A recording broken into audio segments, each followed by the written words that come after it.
located in London, Ontario. A friend of mine, Christine Kerr, she works for this organization. We thought, hey, it sounds like a really neat organization, and we'd like to come and check it out. So that's what we're gonna do this morning, and it's gonna be cool. So you'll learn all about Compassion Canada today. On our way into Compassion Canada right now.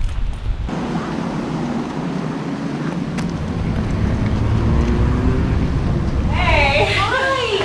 So good to see you! Hi guys, welcome to Compassion! Nice. Come on in! Julie knows me, but you guys don't know me yet. My name is Christine, and I know your mom from Manitoba. Yes. We used to go to church together. And I live in Ontario now, and I work at Compassion Canada. I've been here for 8 years, and I work in our contact center, helping out with customer service and answering phones and all that. So I'd love to give you guys a tour. Seth, this is for you. Here. So you can put that around. Is that right there? And it's Thomas colors too. What your name is. Ethan. Ethan. There you go. Here, Seth, Oh, Elijah. Okay, I'm trying to remember. I know. I need to get better at this. No, I'm just kidding. Arwen. Yeah. Isaiah. And Ashton. Okay, Ashton, there you are. I'm sorry. Okay.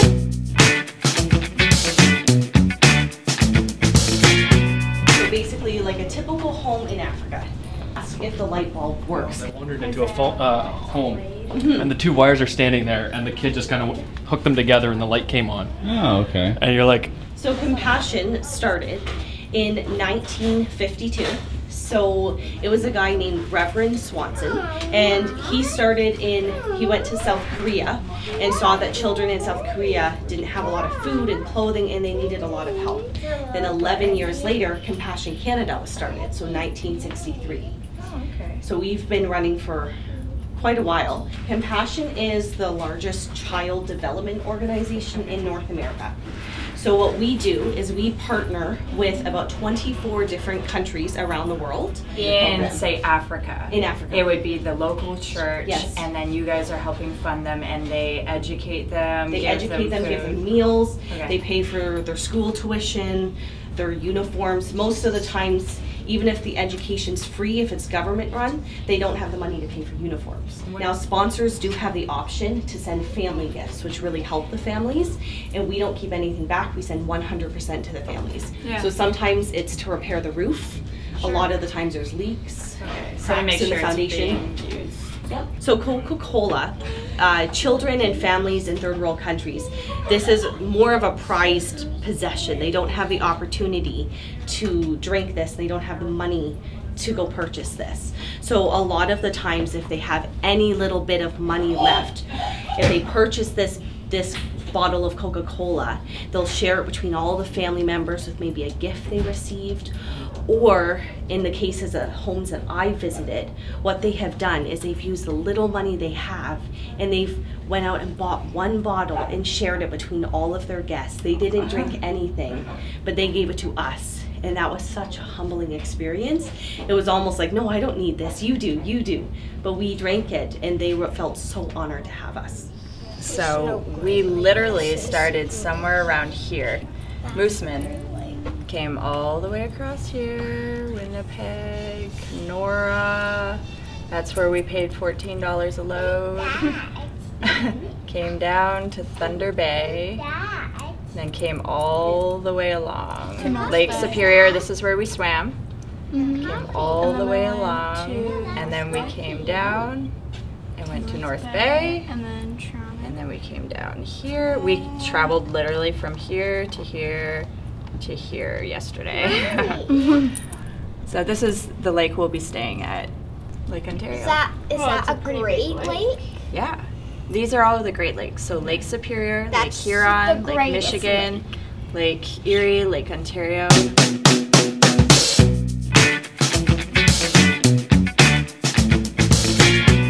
This here is our field experience team.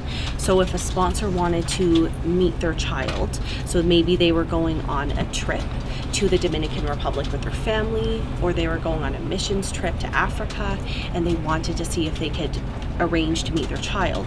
This team here would arrange that for them. How do they choose children to be in the program? Do they come to them, or is it the community suggests a certain child? Or? They will actually go and assess the situation, assess their home and the level of poverty, and we have a whole list of requirements to be in the program. Okay, this is kind of weird. Many, many years ago, I watched the movie Matrix, and all these cubicles remind me of a scene in that movie.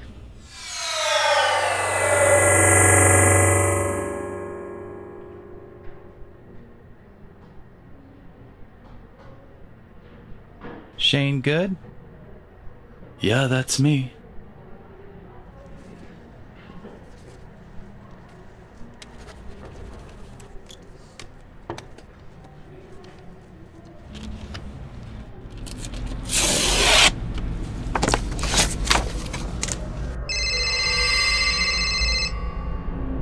Hello? Hello, Shane. Do you know who this is? Morpheus. Yes. They're coming for you, Shane. Who's coming for me? Stand up and see for yourself. What, right now? Yes. Now. Do it slowly.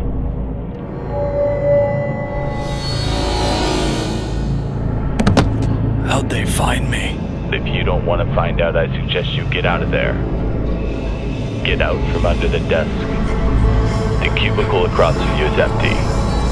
Go now. There's no cubicle. Prank call.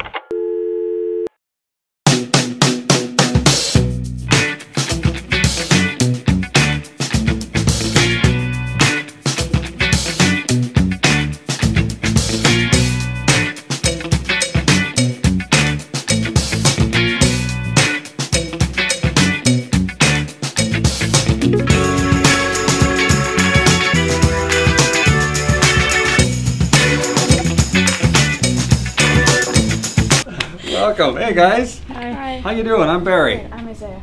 My grandkids call me Papa. What was that? Ashton. Ashton. All right. Yeah. Hi, Julie. Good to meet you. Wow. Come into what people here make fun of. They make fun of my office. Can you believe it? Why? It looks pretty cool. They say it's the junk room of compassion, or they call it my museum. They were presented to me after they discovered that I have no way to keep wild animals out of my house in Canada. Like, how do you protect your children? And I'm going like, well, do you have a gun? No. Do you have spears? No. Do you have a slingshot? No. How do you protect your children? So they actually, the men in the village made these spears for me to bring back to kill the wild animals. They just assume everybody has wild animals coming into their house. So see, I can't just, I can't put them in a yard sale. So, okay, these are metal. Yeah. So how do they actually forge then, obviously? Yeah, they just take everything from cement, rebarb, everything, and they just heat it and bang on it. And here's a little miniature one here. That's just a little, I think probably for the kids. But these rascals are really sharp. I was in the earthquake in Haiti, and the hotel I was staying in collapsed and killed just about everybody in it. This is a piece of brick that fell down there. I mean, just everything. I could keep you here for hours, right? Everything has a story. Yeah. And this is made out of one piece of wood. Wow. One piece of wood. Can you imagine? And an African made that. Isn't that something? That is, Yeah, right. okay.